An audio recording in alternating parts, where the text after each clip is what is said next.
Hello everyone, you are welcome to the second talk of the session. Farid Mehraliyev will talk about the integrability of nonlinear dynamical systems. You can start now, Farid.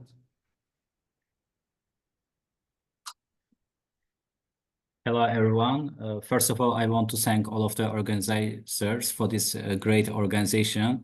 And of course, I want to thank my mentor for his guidance during 2 months. Today, I am going to talk about integrability of nonlinear dynamical systems. This is the outline which I will follow during the speech. Firstly, I will talk about the definition of integrability. Then I will try to define integrability with the heuristic approach. And then I will show how did Painlev integrability appear. There we will look at the connection between the singularity structure and integrability of given differential equation.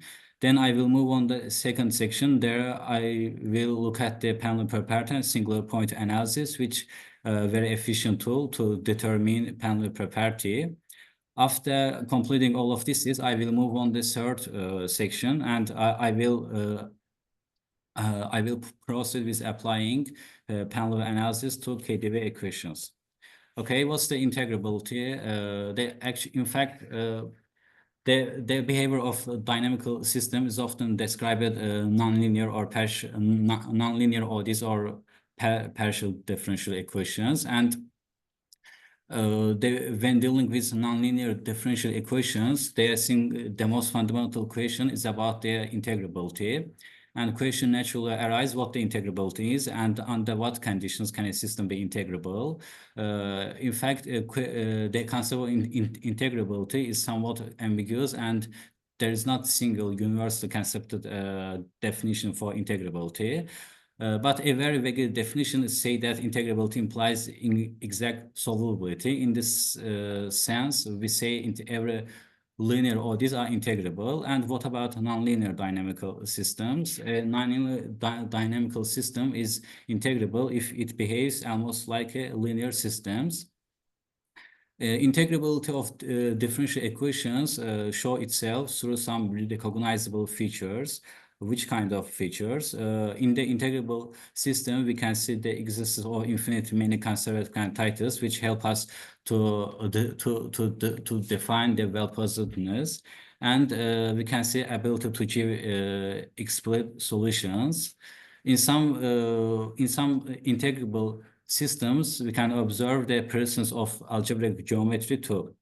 Okay, and one good example of that will be the motion equation of the rigid body, but I will talk later about it.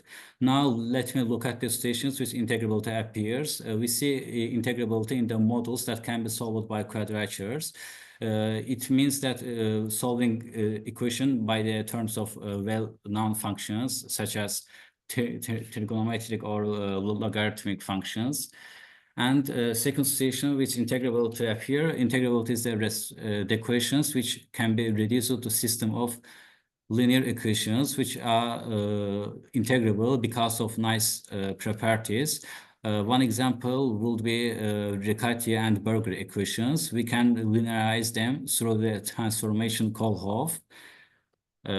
As we see here, I linearize the Berger equation into the head equation, and both of them are solvable.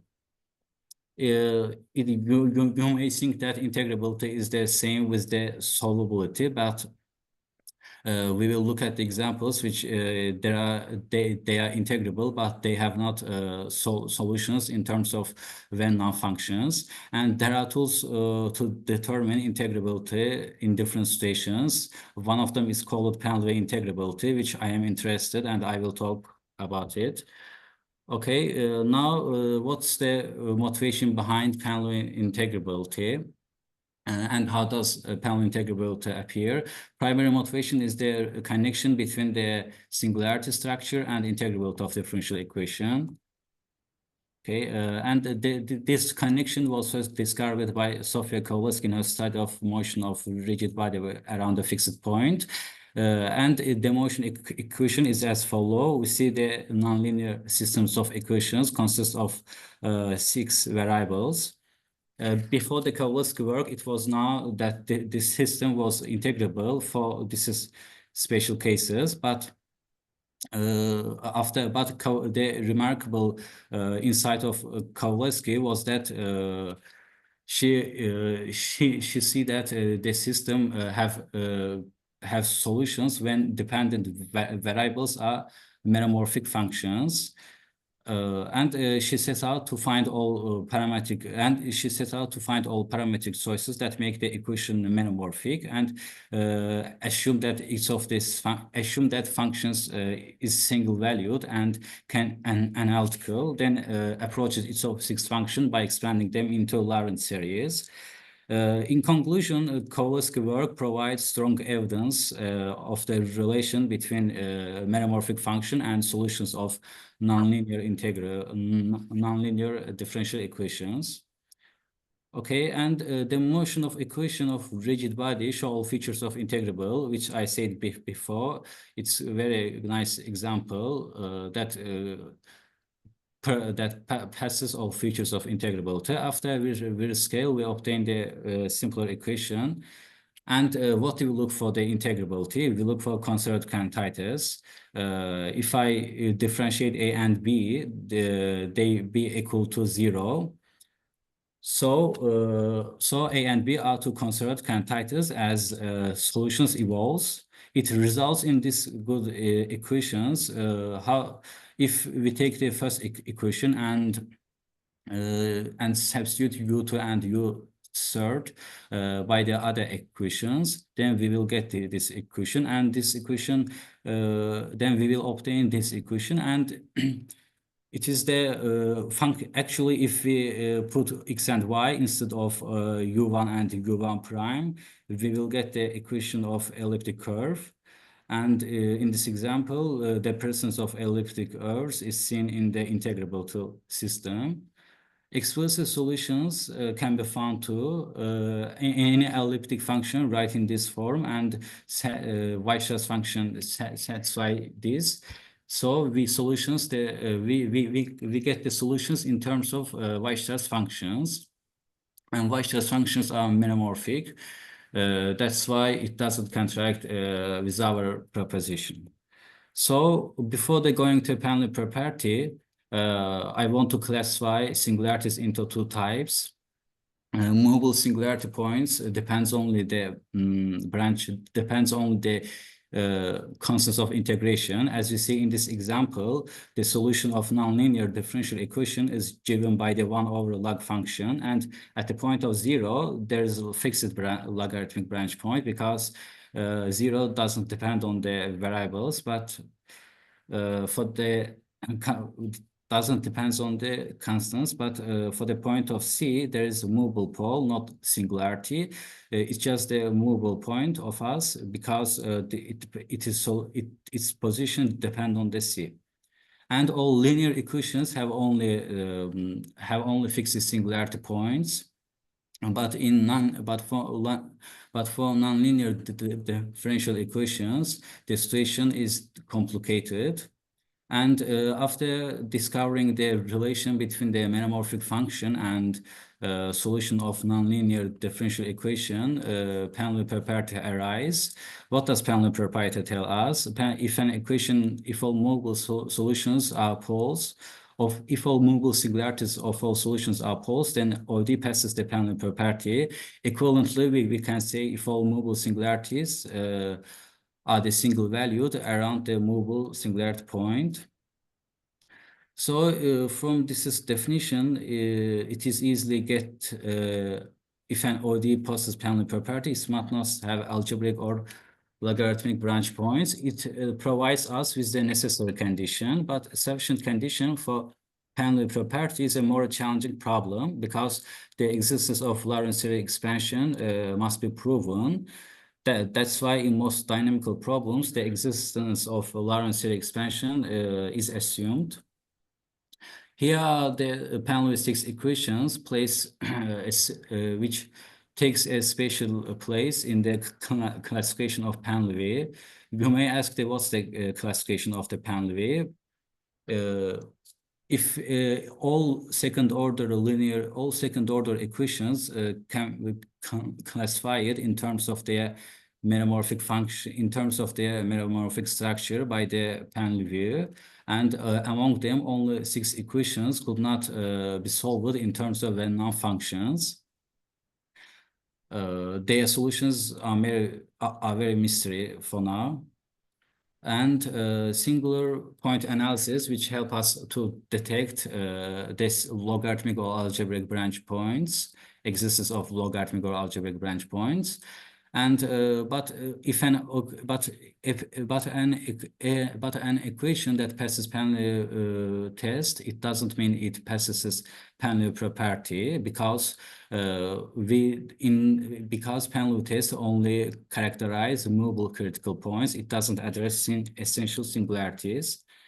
And Painlev test consists of 3 steps. In step 1, we look for dominant term behavior.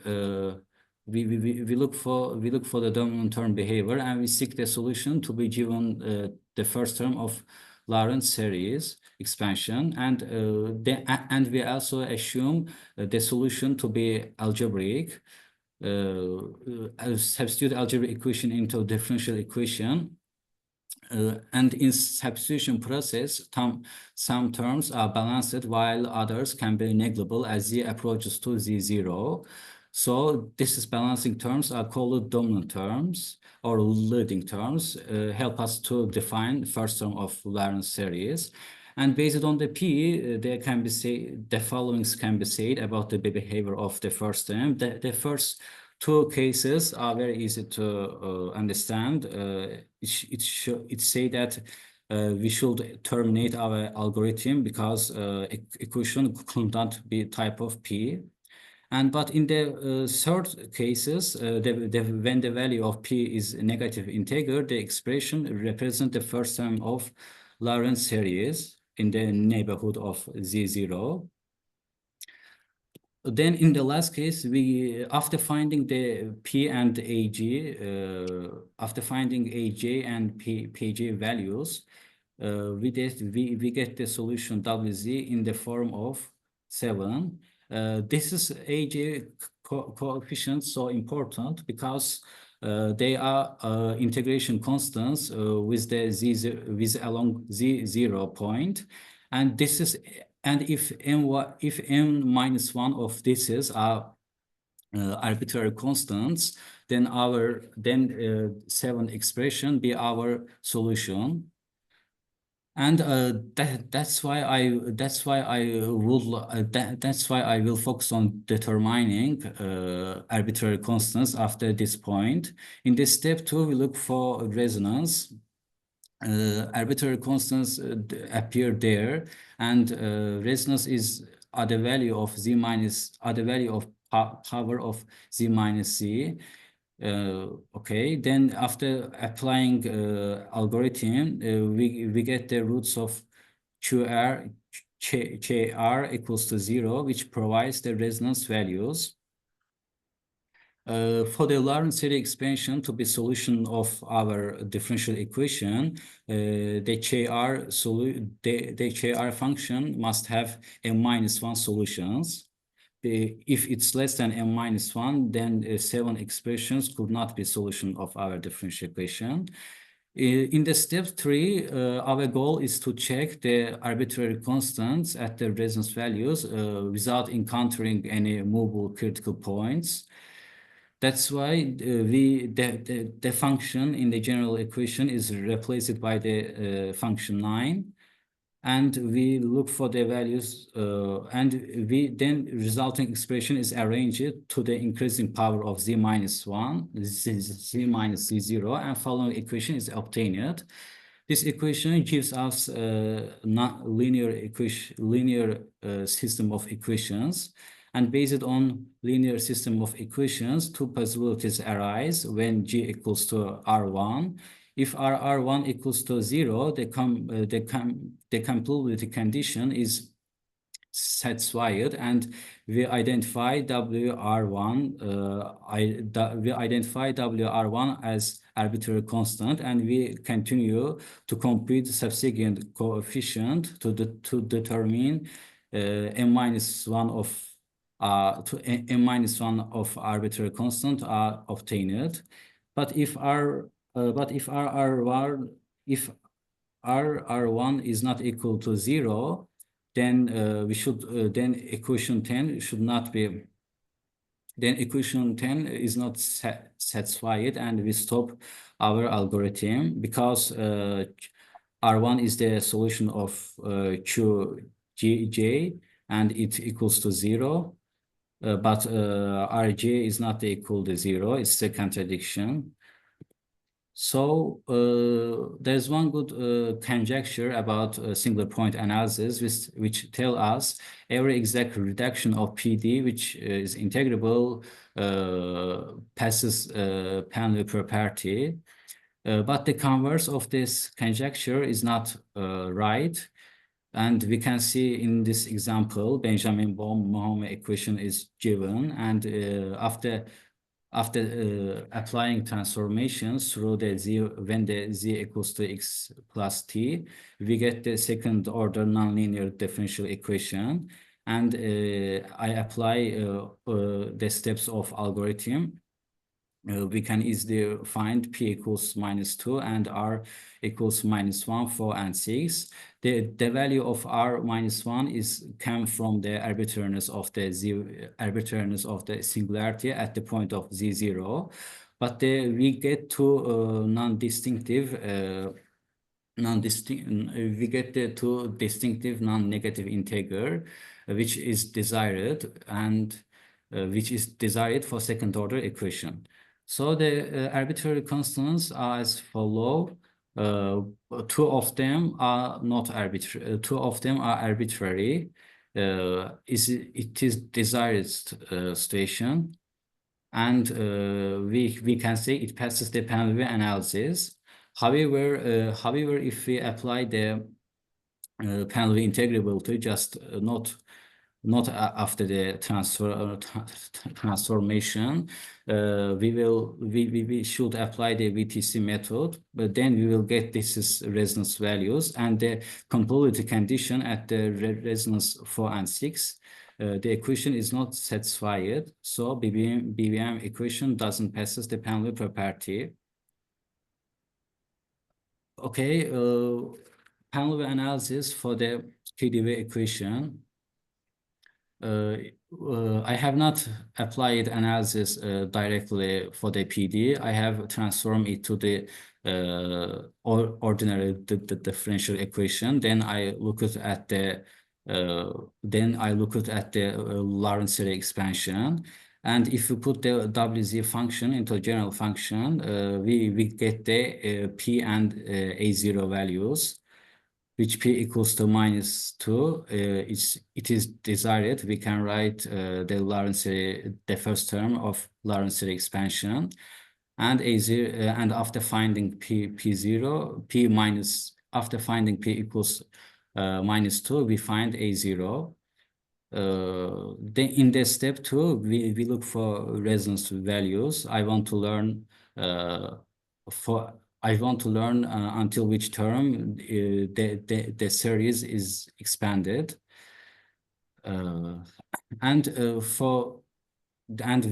I put WZ function into the general equation.